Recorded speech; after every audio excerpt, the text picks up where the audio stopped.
Hey everybody, Scout Crafter here again, TGIF. Thank God it's Friday. Yes, you made it through another week. Today we're going to have I think it's going to be a short video because I have so much to do.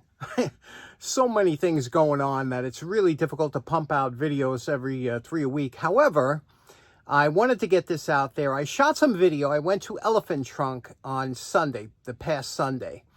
And it was a beautiful day, and I bought 4 items. Again, I stopped buying tools.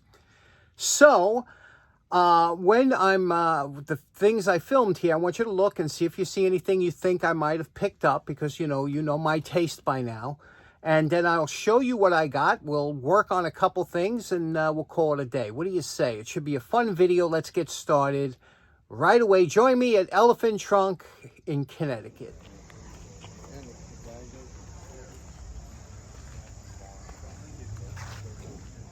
You don't have to carry it around. Right. Here's a vintage Mr. Machine. We have one from Brian that we'll be doing very shortly. Oh, you warmed up? Oh, yeah. Thank you. Bye-bye. I'll store it until you leave. I'll probably come back for it. We'll see.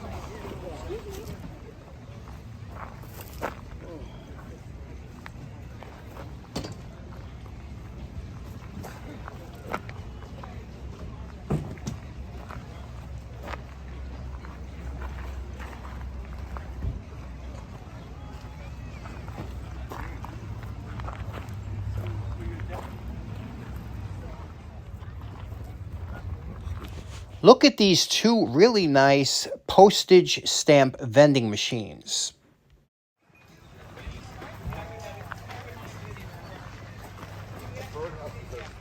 Now, smack dab in the middle of Elephant Trunk is this Brewster pastry. It took me years before I even tried it because, I didn't know about it. And I have to tell you, some of the best pastries you'll ever try. And if you get a chance to try their almond croissant, it is unbeatable.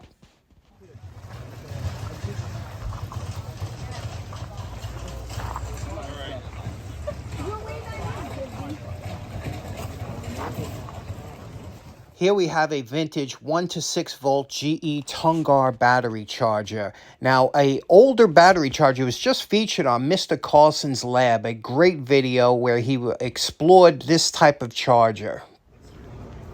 Now, I was really attracted to these shoes, but unfortunately, they weren't my size. Here we have an original, antique, and rare animated bank. Some of you old-timers might remember the original Chia Pet. Actually, this was called the Hi Buddy from World War II era. But before the Chia Pet came out, these were popular planters where you would spread grass seed on top of their heads, and then you could shave them or cut them down.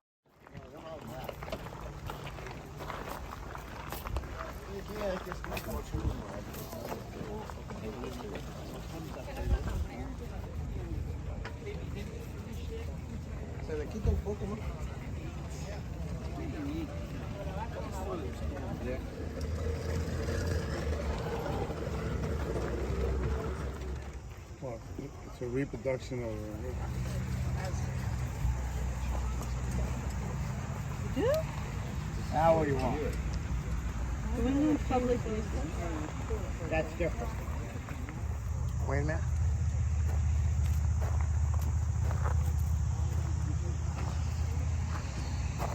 Okay, there was a lot of good stuff there. You know, some of it was pricey, but for the most part, I enjoyed myself. Good stuff. Let me show you the 4 items I got. Again, I stopped buying tools. You'll be proud of me. Check this out. This isn't in any order, but this item I got, this is as you can see, I love light fixtures. This one here is not a very old one. However, it is a porch light. I always want to change the porch light I have. I have an inexpensive one up there. I never liked it too much. This one's a little bit better. And it'll be a very easy clean. I could repaint it to make it black or do whatever I wanted to it. I paid for this one I paid $8. But isn't that nice? And the guy, the gentleman and his wife or girlfriend that I bought it from were really nice. And what a great bunch of people that you meet there, especially when you start talking about it. And they had their own farm and things like that. And we were talking. So if ever you get a chance to go, don't pass by taking the chance to talk to these people, because if you get a friendship going with a vendor, oh God, God only knows, the things that open up. They could tell you, oh, I have this, I'll bring it next week, or whatever the case. So really appreciate this. Great little Next item. Up, this was pretty expensive, but if I collect beacons and flashlights, as you know, and we'll be working on this I got from my good buddy Rich. We'll be working on Richie Kemp. We'll be doing that very shortly. But this one here, you don't see these. This is a big beam, number 408F. And this is a beacon light, and you don't see these too often. And if you do, a lot of times they're beat to heck, because they were thrown in trucks and whatever. Trucks had to have lights in them by law, so sometimes they would grab these. How this operates here, it takes two, let me open it up here. And you can see, first thing you look at's the top. Top's intact. This uses those spring-type 6-volt battery, the can cells. They're expensive. That's why these went out of favor. But the first thing you look at's the bottom. Now, a lot of these were rusted out from the bottom. And the reason is because when the batteries sit on there, a lot of times they would sit here, they used to have a piece of cardboard that went in the bottom, and you put the batteries on top. The cardboard would get lost. The batteries would rub against the bottom. And also they were corrosive. Remember, they didn't have the real sealed batteries back then. So this one's got a little bit of rust, not too bad. When you look at it on the outside, it's really clean. I mean, if you have ever seen these before, they really can come beat up. So what I'm going to do is we're going to fill this up to about here with Evaporust and let that just soak in there. And I'll show you how we address that the next time we come up to this. But this is a beautiful light. And here's the lens comes off like this. You can see it's got the 3 bulbs in there. Just a beautiful example, right? If you've ever seen these before. So we'll get working on fill that with Evaporust. We'll come back to that. Next up, I found this beauty. Look at this. This is a Telechron, model 711. Henry Ellis Warren invented this synchronous electric clock back in the 20s, I believe, and he invented this clock that worked off of, we have hertz, oscillations in electrical current, and here it's 60 hertz, and he made a synchronous motor that would keep accurate time. Until then, they didn't have anything that would work off electric, because the hertz was always varying between 56 to 64. We'd go back and forth. He not only invented this clock, then he also went to the electric companies and he invented a mechanical device that kept everything in sync. So we always have 60 hertz, and these are tremendously accurate. And they don't tick. They don't make, they're quiet. I used to collect clocks, and the ticking, I cannot deal with ticking clocks, especially if you're working nights or you're trying to get to bed early to get up early, and you hear that tick, tick, tick. It just drives you nuts, right? So the electric clock was big for me, and I love it. And look at this. This is just a beauty, right? Now, I haven't plugged it in. I looked at it. It doesn't look like it was messed with. It might have been. I don't know. But what I'm going to do is I'm going to plug it in, see if it works, and then we'll deal with it there, see what we could do. I have a very interesting story about this red dot. That red dot is an alarm, actually an indicator if the power went out. Remember, when these clocks were invented, electricity wasn't very common or reliable. Sometimes the electricity would go out 10 minutes a day, whatever. They were in the prairies, and the electricity wasn't as reliable as it is today. So what happens is when the electricity would go off, that red dot would show, which means that you can't trust the time. So in other words, if you woke up in the morning, and you said, geez, I got to be at work at 5 o'clock. I still got a half hour to sleep. You saw that red dot, you'd have to check it against another clock, because that means the electricity went off. That's why that dot was there on the early one. So that's really cool. We'll test it out, see if it works. I think it will. I'm hoping it will. These things were kind of bulletproof. Let's plug it in and see what happens. Okay, we're going to take this. I didn't clean the plug or anything. Let's plug it in, see what happens here. There we go. See the second hand sweeping? Beautiful, quiet, no hum. It's running like a top. Now, remember I was telling you about that indicator. Now you would take this like this and you would set this, once it's running, you would set this is that little indicator, okay? You see now I did away with that red dot from, there's a little knob in the back. See that red dot is gone? Now watch what happens. If this should unplug or if power goes off in the middle of the night, it instantly goes red to let you know that you lost power. You cannot trust this time. And it does have the alarm function. So, and it also has a light. Let me try the light. That's a cool feature, right? There's a light on here. Let's try the light. To move the light, you just move this over. It says light. Now, I don't know if it's... I don't see the light working, so let's take it apart and see what's inside. Okay, here on the bottom of the clock, it says, remove this base to change the lamp. Okay, it says that there, and then it says use GE, and it gives you a model number. I can't really make it out. Maybe you could see that better, because I can't. So let's take the base off, and to do that, there's 2 screws here.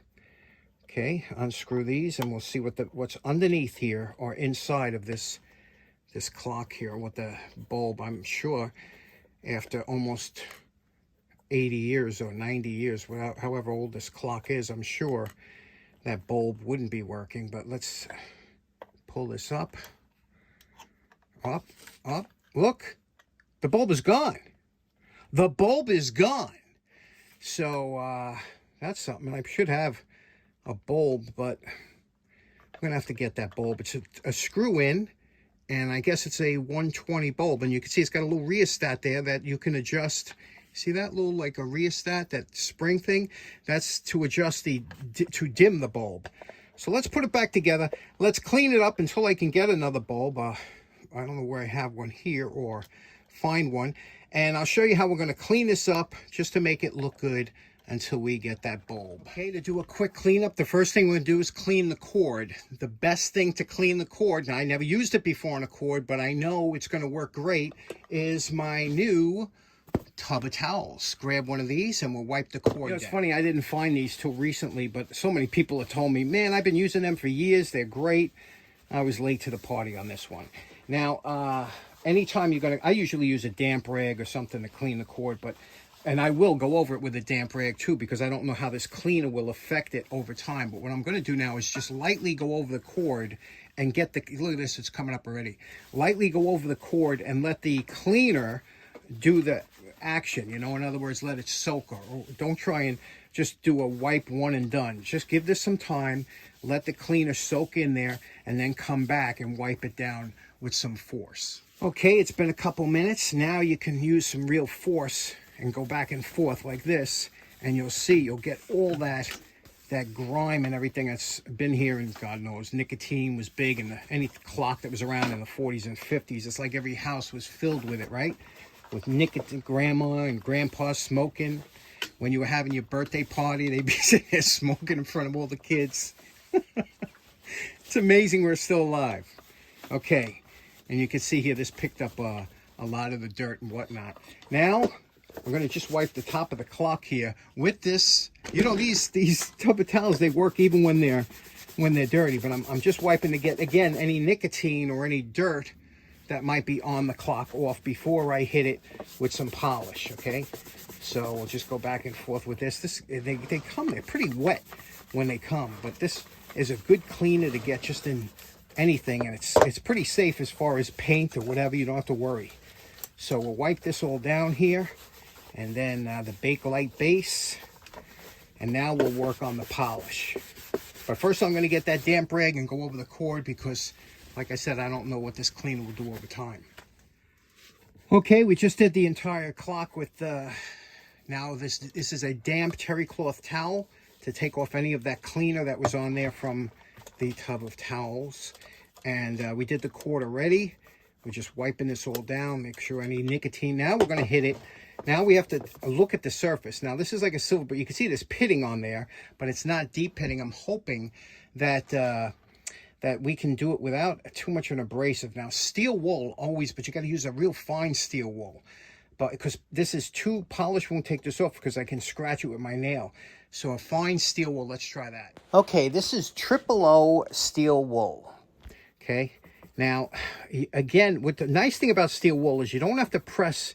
You can go lightly over it until you see what you're getting. But working this back and forth, and I only know this because I used to do bicycles all the time and get the rims.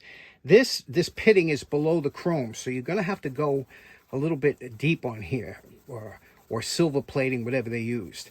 And in order to get that down, you kind of work it. There's no way that a polish is going to do that alone. So right now we're using just the steel wool. Then we'll go to the polish and get out the fine. So you see what we're doing here? I'm just showing you here. You see we're getting some of it. Can you see that? So let's do the rest of it. Okay, now we don't have that problem with the sides. The sides are nice and smooth. Just the polish alone will be good enough for the sides. I mean, we have very little pitting on the sides, but the top had some deep pitting. You know, it's still there. We're going to try, and again, this is kind of abrasive, but we're going to try some Mother's mag and aluminum polish. Very light. Now we're using the steel wool with the Mother's. Okay, this is the first going over with Mother's mag. You know, that stuff's got a lot of abrasion in it.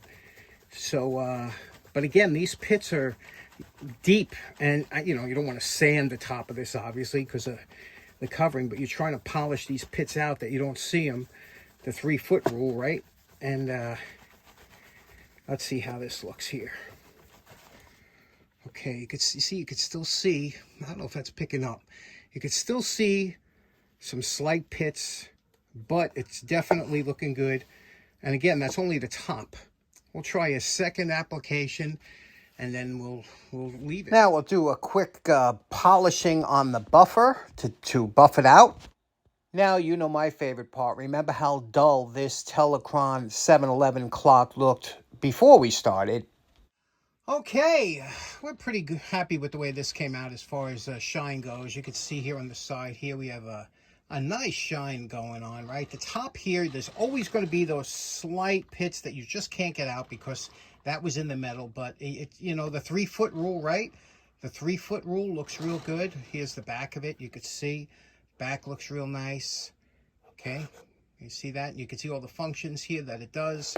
And in the front here, you can see the glass came out real nice. We waxed the glass. It's crystal clear. Just a beautiful clock, a beautiful timepiece, Art Deco style. These range in price. I mean, I've seen these from big money to reasonable. So what do you think? You like this? By the way, it takes a 41 Mazda bulb, and we'll order that and then fix it. Okay, so that's 3 items. The next item, the 4th item, is it's where I might lose some of you. I don't know. I wanted to give you a little sit down, get ready. Let me show you what my 4th item was. And this is it. This is the last item I bought. This is an early reproduction of Bernard Buffet's Tete the Clown. Now, this original sells for many millions of dollars. It's an interesting, I don't know. I saw it. It's you know about clowns and me, right? I have this fascination with clowns.